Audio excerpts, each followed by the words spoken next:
Hello class 9। आज हम करेंगे क्लास 9 नंबर सिस्टम का last topic laws of exponent.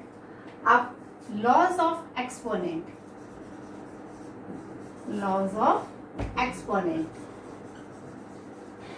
अभी क्या है, पहले आप लोग पढ़ चुके हैं ए की पावर m इंटू ए की पावर n। जब हमारे बेस सेम होते हैं तो हम पावर्स को ऐड कर देते हैं। a की power m plus n, a की पावर m अपॉन a की पावर n। जब बेस सेम होते हैं तो पावर्स हम सब्ट्रैक्ट करते हैं, a की पावर m माइनस n। जब इस तरीके से हो पावर पर पावर होती है तो वो मल्टीप्लाई हो जाती है, ठीक है। और अगर आपके पास कुछ ऐसा है a की पावर m इंटू b की पावर n, m, तो ये दोनों हमारे मल्टीप्लाई हो जाएंगे, a b और पावर सेम ही रहेगी। फिर होता है any number whose power is 0 equals to 1। किसी भी नंबर की पावर अगर 0 है तो उसकी वैल्यू 1 होगी। ये रूल्स आपको याद रखने हैं, अब इन्हीं को हमें अप्लाई करना है। अब आज हम कुछ क्वेश्चंस एनसीईआरटी की करेंगे और कुछ क्वेश्चंस हम एक्स्ट्रा भी करेंगे। तो लेट्स स्टार्ट। हमारी एक्सरसाइज है 8.1.6। एक्सरसाइज 1.6 का हम लोग कर रहे हैं क्वेश्चन नंबर फर्स्ट का फर्स्ट पार्ट। ये है हमारा 64 की पावर 1/2। ये हमें वैल्यू निकालनी है। Very simple, we know that 64 is what, 8 raise to the power 2। 64 को हमने 8 की पावर 2 लिखा और ये वाली पावर 1/2 है ही, 2 से 2 कैंसिल, ये हो गया हमारा 8। और डिस्कस करते हैं हम इसका सेकंड पार्ट डिस्कस करते हैं। क्वेश्चन नंबर 2 का सेकंड पार्ट, ये है हमारा 32 की पावर 2/5। अब देखिए 32 can be written as 2 raise to the power 5। 32 को हमने लिखा 2 की पावर 5 और ये 2/5 हमारा एज इट इज, 5 से 5 cancel and 2 raise to the power 2 equals to 4। बहुत सिंपल है ये क्वेश्चंस। अब एक और क्वेश्चन डिस्कस करते हैं हम लोग नेगेटिव पावर का। फोर्थ पार्ट है 125 raise to the power minus 1/3। तो no problem, 125 is 5 raise to the power 3। तो 125 को हमने लिखा 5 raise to the power 3 multiply by minus 1/3, 3 से 3 कैंसिल, तो ये हो गया 5 की पावर माइनस 1। और नेगेटिव पावर है, इसको हम नीचे ले आएंगे तो ये हो जाएगा 1/5। तो इस तरीके से तो ये हुए हमारे एनसीईआरटी के क्वेश्चंस। अब हम थोड़े से एक्स्ट्रा क्वेश्चंस करते हैं जो बड़े इंपॉर्टेंट हैं और अक्सर एग्जाम्स में आते हैं। एग्जाम्स पॉइंट ऑफ व्यू से भी वो क्वेश्चंस इंपॉर्टेंट है। तो देखिए, अगर हमारे पास क्वेश्चन है 5 की पावर x माइनस 3 इंटू 3 की power 2x minus 8 equals to 2 to 5, और यहाँ पर अब हमें x की वैल्यू फाइंड आउट करनी है। तो देखिए हम क्या करेंगे, इसको एज इट इज रहने देते हैं, कुछ नहीं करते हम, 2x माइनस 8। अब 225 जो है वो होता है 15 की पावर 2। 15 का स्क्वायर 225 होता है। अब इसको और आगे करें, 5 की पावर x माइनस 3, 3 की पावर 2x माइनस 8। अब 15 can be written as 5 into 3 and power 2। तो इट मीन्स व्हाट, 5 की पावर भी 2 और 3 की पावर भी 2। इसका मतलब हुआ 5 raise to the power 2 into 3 raise to the power 2। अब देखिए ये है हमारा 5 की पावर x माइनस 3 और ये है हमारा 3 की पावर 2x माइनस 8 और बीच में ये इक्वल का साइन। हम क्या करेंगे, 5 वाले की पावर को 5 की पावर से जो भी है उससे कंपेयर करेंगे। That means x minus 3 equals to 2, इसको करा तो x की वैल्यू आ जाएगी हमारे पास 5।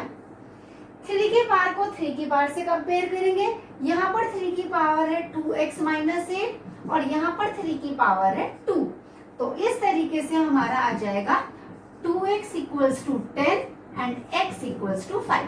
दोनों ही केस में x हमारा वैल्यू सेम आई। तो एक तो ये क्वेश्चन, इस टाइप के क्वेश्चन एग्जाम में आते हैं। थोड़ा और डिस्कस करते हैं हम जो बड़े इंपॉर्टेंट क्वेश्चंस हैं। ये है आपका 1 प्लस 1 अपॉन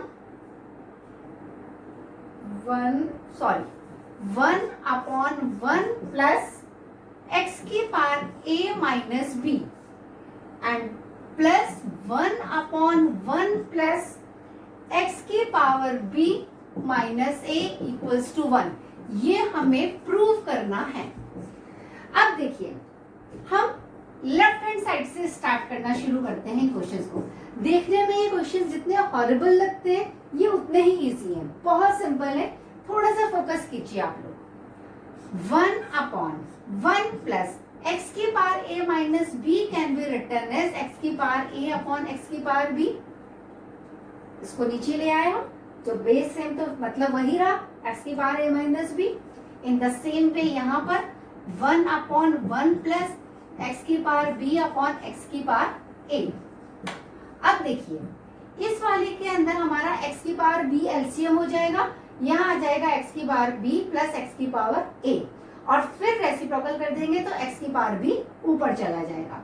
तो ये हो जाएगा कुल मिलाकर x की पावर b अपॉन x की पावर b प्लस x की पावर a प्लस। ऐसे ही यहाँ पर x की पावर a हम एलसीएम लेंगे तो यहाँ आएगा x की पावर a प्लस x की पावर b, फिर वो x की पावर a ऊपर चला जाएगा। तो ऐसे हो गया ये x की पावर a अपॉन x की पावर a प्लस x की पावर b। अब देखिए, यहाँ पर हमने ये एलसीएम ले लिया, x की पावर a प्लस x की पावर b हमारा एलसीएम आ गया, दोनों हमारे सेम थे। तो ये हमारा वही रहा x की पावर b, ये हमारा वही सेम x की पावर है, दोनों कैंसिल आउट, और ये आ गया 1 जो हमारा राइट हैंड साइड है। तो ऐसे हम इसको कर लेंगे। थोड़ा सा और डिस्कस करते हैं, और डिफिकल्ट लेवल की तरफ चलते हैं हम लोग। लॉज ऑफ एक्सपोनेंट जितना देखने में इजी लगता है, उतना ही कंफ्यूजिंग होता है एग्जाम्स में, तो बहुत ध्यान से कीजिएगा इनको आप लोग। अगर आपको दिया है इन्होंने कि इफ a की power x equals to b है एंड b की power y equals to c है एंड c की power z equals to a है, तो आपको प्रूव करना है, then prove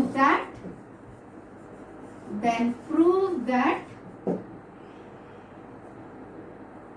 x y z equals to 1। ये हमें प्रूव करना है। देखिए, अब कैसे इसको हम स्टार्ट करते हैं, तो हम स्टार्ट करते हैं a की पावर x y z से। देखिए, a की पावर x y z, इसको हम थोड़ा सा अलग तरीके से लिखेंगे, ट्रिकी वे में। ये लिख दिया हमने a की पावर x और yz हमने पावर यहाँ लिख दी, मतलब वही रहा, कोई चेंज नहीं हुआ इसके अंदर। अब a की पावर x किसके इक्वल है, b के इक्वल है, यहाँ लिख दिया हमने b और उसकी पावर हो गई yz। अब इसको भी हम थोड़ा सा ट्रिकी वे में लिखते हैं, ये लिख दिया मैंने b की पावर y और ये हो गया मेरा z, सेम मतलब रहा। अब b की पावर y किसके इक्वल है, c के इक्वल है, यहाँ लिख दिया मैंने c और c, इसका मतलब हो गया c और ये हो गई पावर z। अब c की पावर z किसके इक्वल है, a के इक्वल है, और यहाँ पे भी हमारा LHS में क्या चल रहा था, a की पावर x y z चल रही थी। दोनों साइड में बेस सेम आ गया, तो x y z क्या हो गया, पावर्स को हम इक्वल कर सकते हैं, तो x y z equals to, यहाँ पर a की पावर 1 है, तो ऐसे आ गया हमारा x y z equals to 1। तो ऐसे क्वेश्चंस लॉज ऑफ एक्सपोनेंट में आते हैं, तो इनको आप, मैं उम्मीद करती हूँ आपको ये सब समझ में आया होगा। आप इनकी प्रैक्टिस कीजिए और क्वेश्चंस करिए, किसी भी बुक से करिए। इन केस करने में प्रॉब्लम आती है आप मुझसे कमेंट बॉक्स में पूछ सकते हैं, पूछिए। और अगर अब तक मेरे चैनल को सब्सक्राइब नहीं कर रहा है तो उसको सब्सक्राइब भी कर लीजिए, लाइक कीजिए, शेयर कीजिए और कैसा आपको लग रहा है मुझे कमेंट बॉक्स में कमेंट करके जरूर बताइए।